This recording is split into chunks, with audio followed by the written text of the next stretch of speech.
আহি গ'লো মই আকৌ নতুন এটি ভিডিঅ' লৈ আপোনালোকৰ মাজত। আৰু মই এনেকৈ আহিলেতো আপোনালোকে গমেই পায় মই কিহৰ ওপৰত আলোচনা কৰিব আহোঁ, কিহৰ ওপৰত কথা ক'ব আহোঁ আপোনালোকৰ মাজত। আৰু আজি আছিল বাংলাদেশ আৰু পাকিস্তানৰ মাজৰ এখন মেটচ।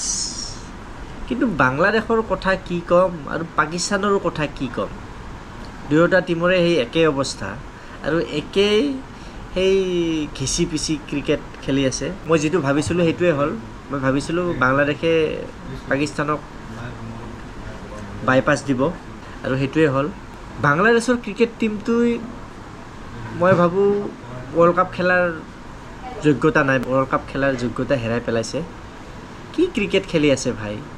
আফগানিস্তানৰ টীমটো চাওক আৰু এই বাংলাদেশৰ টীমটো চাওক, অলপো নিশিকিল, অকণো ইম্প্ৰুভমেণ্ট নাই, এই একেই অৱস্থা, আগৰ নিচিনা ছেম একেই অৱস্থা, অকণো ইম্প্ৰুভমেণ্ট নাই। আৰু আজি তাকেই এবাৰ আকৌ প্ৰুভ কৰি দেখুৱালে বাংলাদেশৰ টীমটোৱে।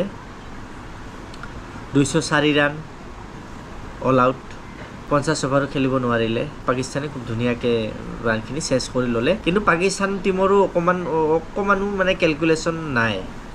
আমি বাহিৰৰ পৰাই ইমান কেলকুলেশ্যন কৰি থাকোঁ, নেট ৰান ৰেট যে ইম্প্ৰুভ কৰিব লাগে, সেইটো পাকিস্তান টীমটোৰো কোনো হেৰি নাই। উইকেট হ'ব বচাই এই লাষ্ট অৱস্থাত পাকিস্তান যাওঁ হৈ আছে আৰু বাহিৰ অৱস্থা হৈ আছে। আৰু নেট ৰান ৰেট ঠিক কৰাৰ অকণো সিহঁতৰ মাথাত নাই যে নেট ৰান ৰেটটো ঠিক কৰিব লাগে। আৰে ভাই মাৰ উইকেট যাব আৰু উইকেট বচাই কি কৰিব? এনেওতো জিকু হৈয়ে আছে অৱস্থা, উইকেট বচাই কি কৰিব? যদি 30 অভাৰৰ আগত চেছ কৰিব পাৰিলে হয় তেতিয়াহ'লে নেট ৰান ৰেট পাকিস্তানৰ আজি প্লাছত গ'লে হয়, যিটো নেকি খুব জৰুৰী আছিল পাকিস্তানৰ কাৰণে। কিন্তু সেইটো নোৱাৰিলে। যি নহওক পাকিস্তানে জিকিলে, অকণমান হয়তো কনফিডেঞ্চ আহিলে।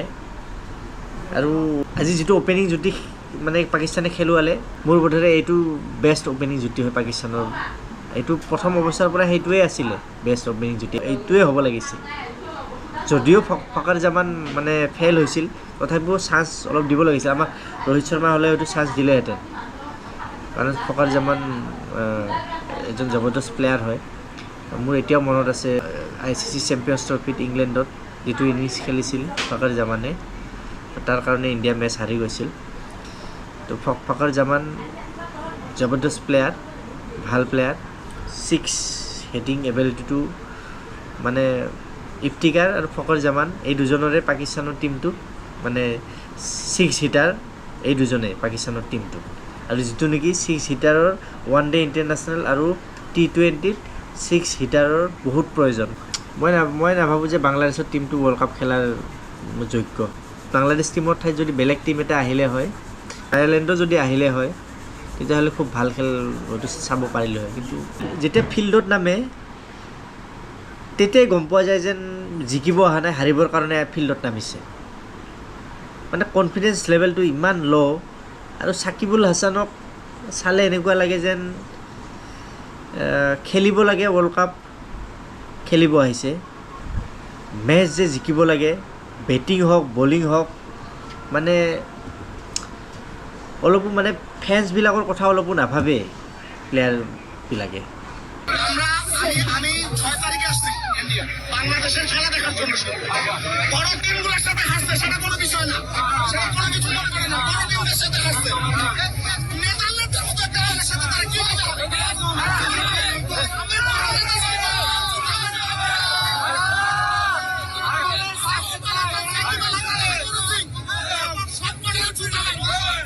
আমি আমার নিজের গালে থাপ্পড় মারে দিয়েছি।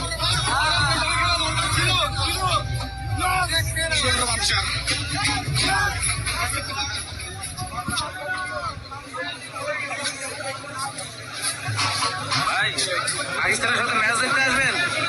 আবার পাকিস্তানের সাথে ম্যাচ দেখবে? এদের খেলা দেখে মান সম্মান নষ্ট করা ছাড়া কি?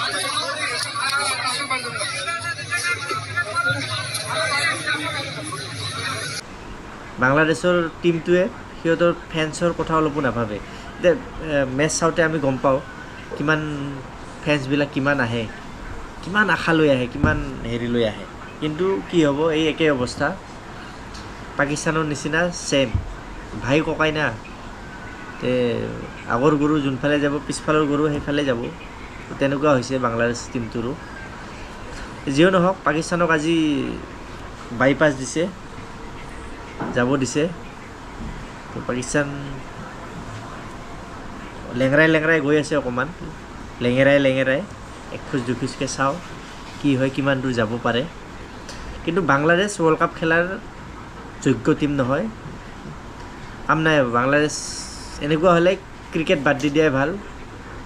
এনেকুৱা ৱৰ্ল্ড কাপত আহি কিনে এনেকুৱা পাৰফৰ্মেঞ্চ দেখাই কিনে এনেই মিছামিছি ফেনবিলাকৰ মনত দুখ দি লাভ নাই। আমিহে জানো, আমি ক্ৰিকেট চাওঁ ভাই, আমাৰ ইণ্ডিয়ান টীমে হাৰি গ'লে টোপনি নাহে ৰাতি, ভাত পানী খাব মন নোযোৱা হৈ যায়, এনেকুৱা হৈ যায়। এনেকুৱা আমি ক্ৰিকেট ভাল পাওঁ, আমি নিজৰ টীমক এনেকুৱা ভাল পাওঁ।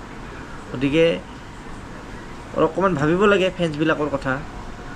কিন্তু নাই, অলপো নিশিকিল।